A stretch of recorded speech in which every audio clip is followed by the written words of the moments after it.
petit, mais le plus fort. Dans la forêt, au milieu de tous ses amis, il est heureux, il s'amuse, il joue et il rit. Et une fois qu'il est lancé, rien ne peut l'arrêter. L'aventure l'attend au bout du chemin, mais l'aventure, ça fait partie des plaisirs quotidiens. C'est l'histoire du petit castor, le plus petit mais le plus fort. Dans la forêt, au milieu de tous ses amis, il est heureux, il s'amuse, il joue et il rit.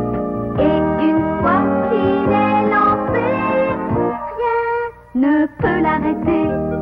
Il est rusé, audacieux, il n'a pas peur. Et quoi qu'il arrive, il sait démontrer qu'il a du cœur.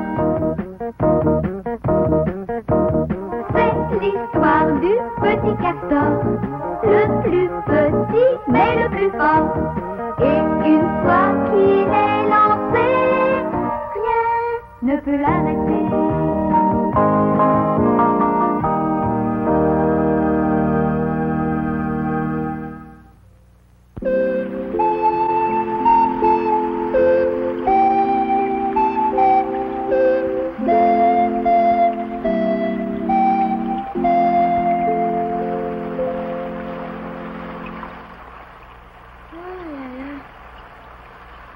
Qu'est-ce qu'on s'ennuie quand il pleut. Je me demande ce que papa peut bien faire. Il devait rentrer tout de suite pourtant. Oh, cette vilaine pluie.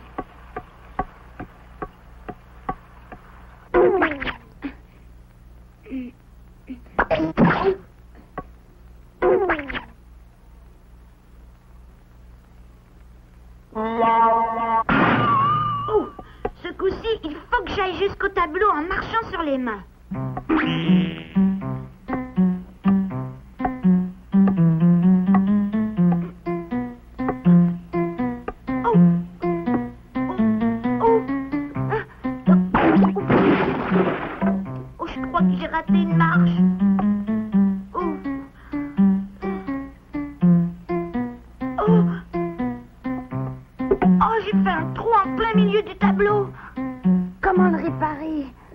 Que tu as fait, Castor, un tableau que le docteur Book m'avait commandé. Tu ne le sais peut-être pas, mais il y a un mois que je travaille dessus. Je suis dans le pétrin. Comment faire? Ça y est, j'ai trouvé la solution.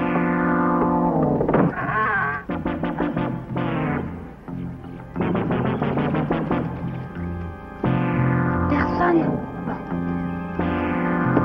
Je vais le laisser là et faire croire à papa que quelqu'un a volé son tableau. Bon, allons nous amuser comme si de rien n'était.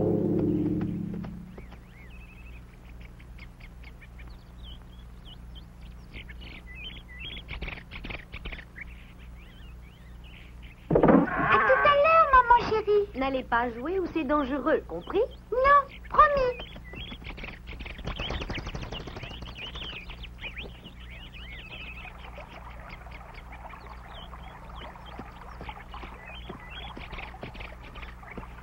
Tiens, nounours, alors est-ce que ça mord? Non, c'est très mauvais aujourd'hui. J'en ai pas attrapé un seul. Oh, je vais te montrer comment faut faire. Allons donc, c'est l'élève qui veut donner des leçons au professeur maintenant. Je suis meilleure que lui, c'est tout. Ah.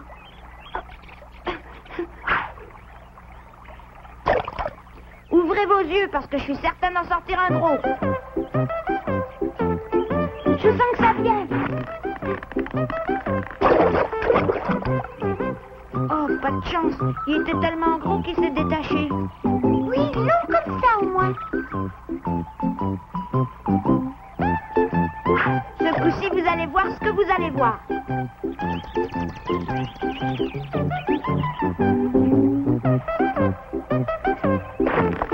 Accrochez vos ceintures. Oh, une anguille. Attrape-la vite, elle est en train de se sauver. Elle va pas aller loin. Oh, oh, une anguille tombée. Oh, ah, oh, je voudrais bien. Eh ben, tu parles d'un coup. Je vais m'en rappeler. Tu n'es pas blessé, Castor? Non, ça va. Mais je me sens tout drôle.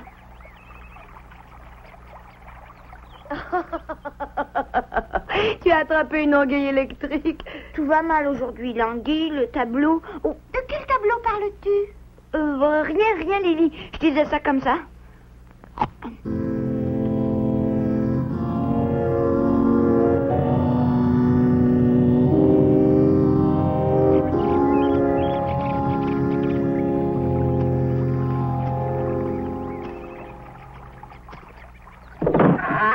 C'est curieux, Castor devrait être entré.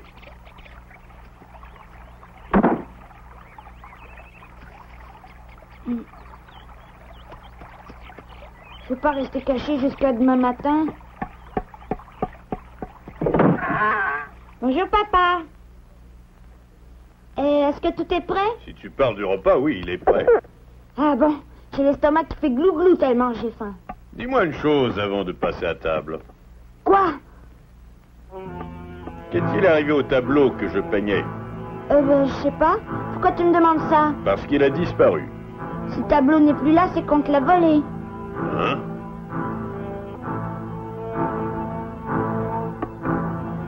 Oui, ça devait arriver. Les voleurs s'intéressent aux chefs-d'œuvre.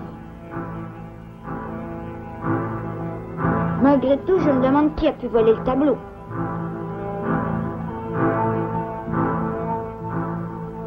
Castor? Et ça? C'est toi qui as fait ce trou, hein? Qu'est-ce que tu attends pour répondre? Tu as perdu ta langue?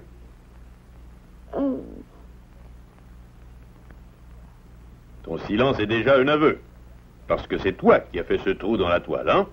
Ne va pas me dire le contraire, Castor. Rien qu'en voyant la tête que tu fais, je comprends tout de suite. Alors, c'est toi? C'est moi. Tu n'as pas honte?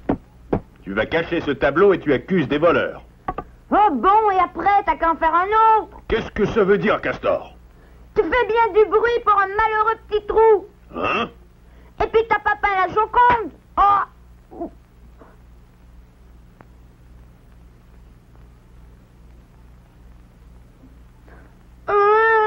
J'en ai assez. Tout ce qui t'intéresse, c'est ton tableau. Moi, je compte pas. Ce petit Castor me dépasse. Papa se moque pas mal de moi. Je le déteste.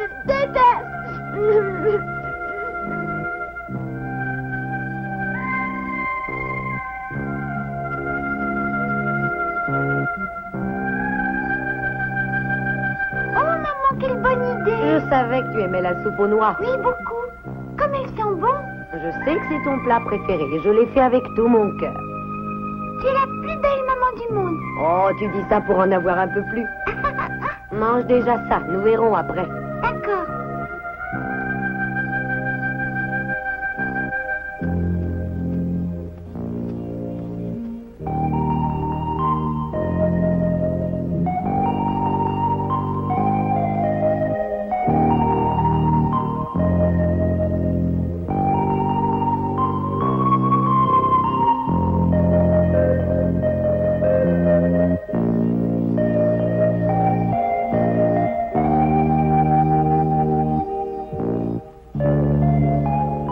Maman m'aurait jamais giflé rien que pour ça.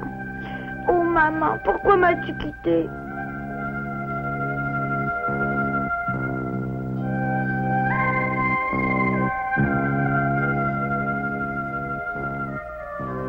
Voilà, vous savez tout maintenant. Et il est parti en claquant la porte? Je me demande où il peut être à cette heure-ci. J'ai été voir où il va jouer d'habitude, mais rien.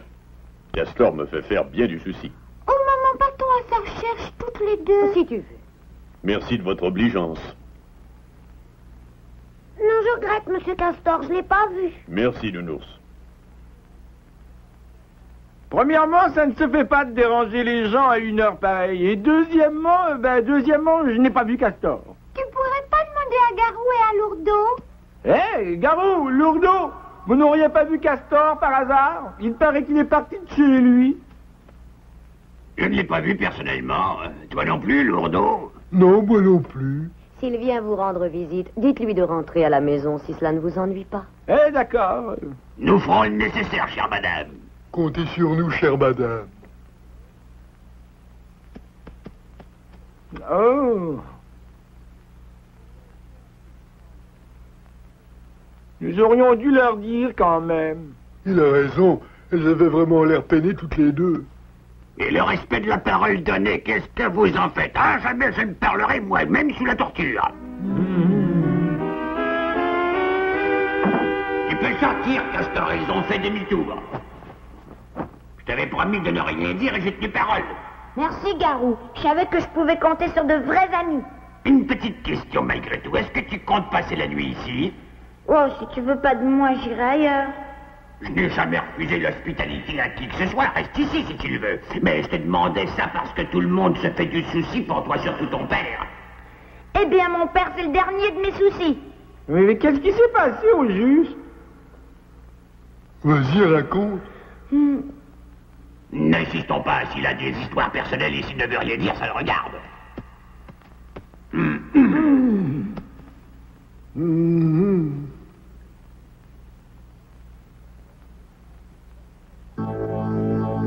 Il n'y a qu'une chose qui compte pour papa, son tableau.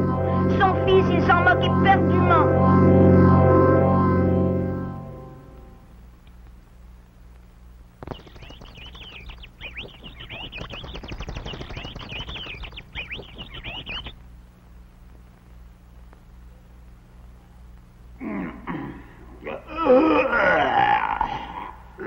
Alors, Castor, tu as bien dormi? Castor n'est plus là. Réveillez-vous, fainéant! Debout, vite, vite! Sauve qui peut, un homme à la mer, tout le monde sur le pont SOS! Qu'est-ce qui se passe? Comme vous pouvez le constater, Castor a profité de notre sommeil pour s'enfuir. Garou, Castor est là-bas.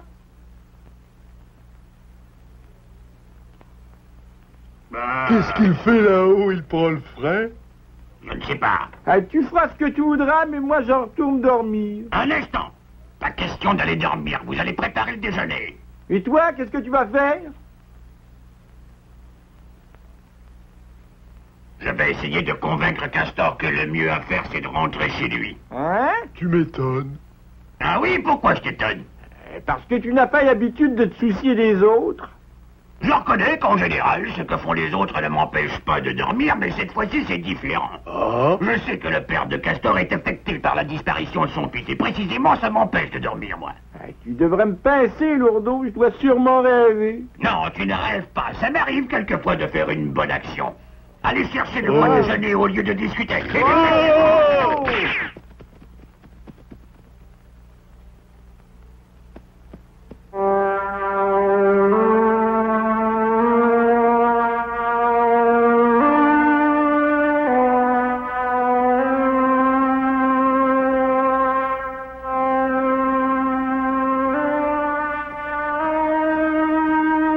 Castor, tu ne crois pas qu'il faudrait rentrer?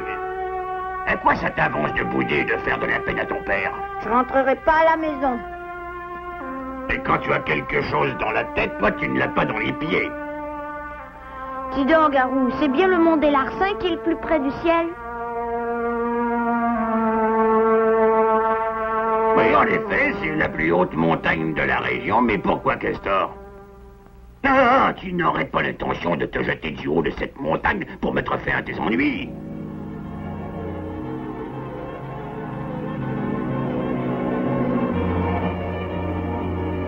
Où vas-tu? Castor!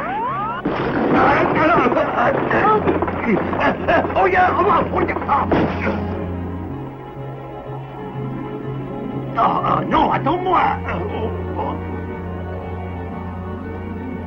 Non, réfléchis avant de prendre cette décision. Lâche-moi, laisse-moi tranquille! Non, Castor, je ne te laisserai pas faire une bêtise. Tu n'as toujours pas retrouvé Castor? Non, malheureusement. Ça commence à m'inquiéter. Je vais m'en occuper. Nounours? Oh! Nounours! Tu veux me donner du poisson? Pas question. Si tu m'en donnes, je te dirai une chose importante. Quelle chose? Je te dirai où est Castor, parce que nous le savons, hein, lourdeau? Oui, nous le savons, mais nous ne dirons que si tu nous donnes tout ton poisson. C'est pas une histoire que vous racontez? Ah non, Lily, c'est vrai. Bon, alors tiens. Elles sont splendides, ces truites. Bon, tu nous dis oui, Castor. Chose promise, chose due. Ton ami Castor est chez Garou. Il faut avertir son père tout de suite, tu ne crois pas? Allons-y.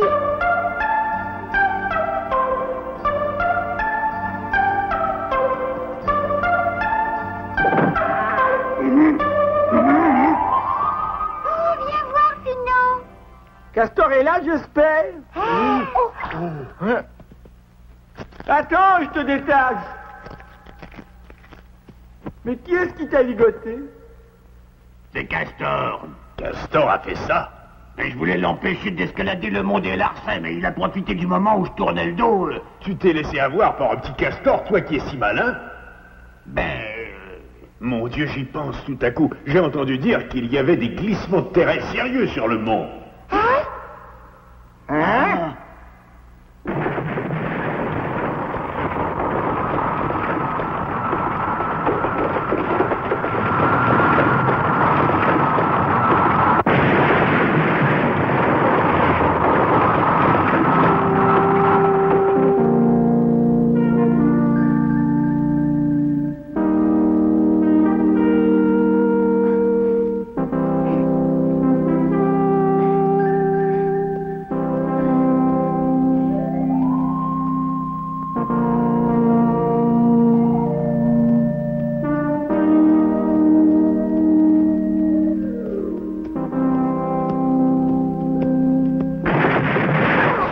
Pourvu qu'il ne soit rien arrivé, dépêchons-nous.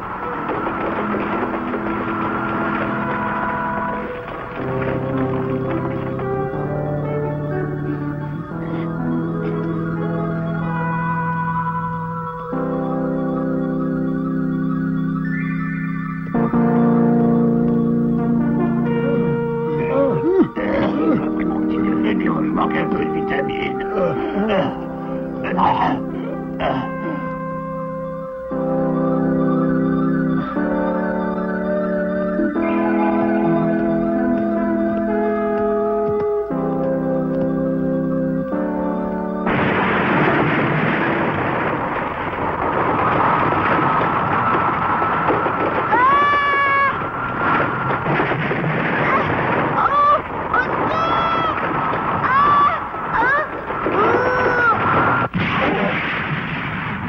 Qu'est-ce qu'il y a, monsieur Castor? Il m'a semblé entendre Castor pousser un cri.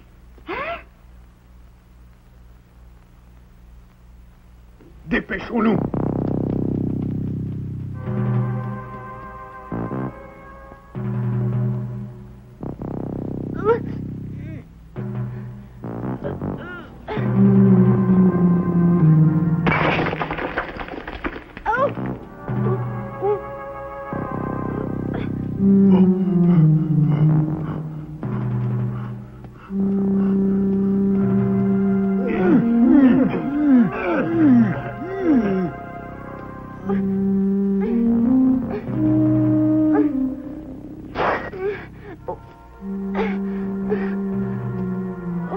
Papa, au secours, papa!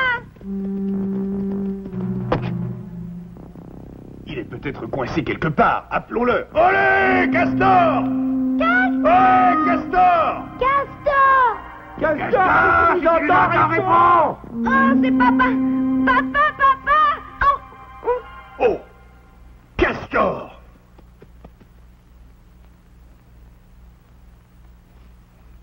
Mon fils! Je ne vous conseille pas de traverser cette trouée, elle est en plein sur le passage des éboulements. Ne restez pas là, vous non plus. Allez vous mettre à l'abri derrière ce rocher. Attention, monsieur Castor. Papa! J'arrive. Attention, rocher! Oh! S'il ne s'était pas roulé sur le côté, il aurait été écrasé par cet énorme bloc. C'est bon, j'arrive. Oh! Ta main. Oh!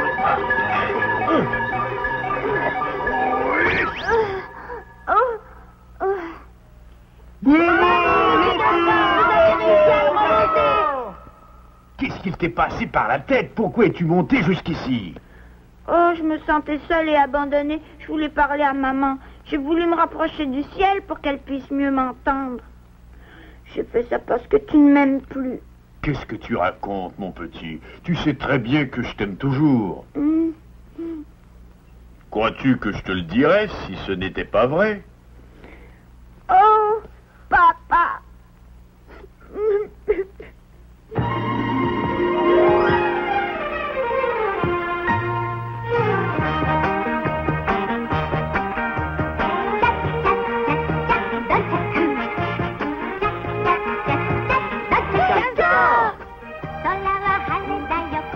Tu nous as fait tous monter jusqu'ici. Je vous remercie de m'avoir accompagné. Et moi, je vous demande pardon.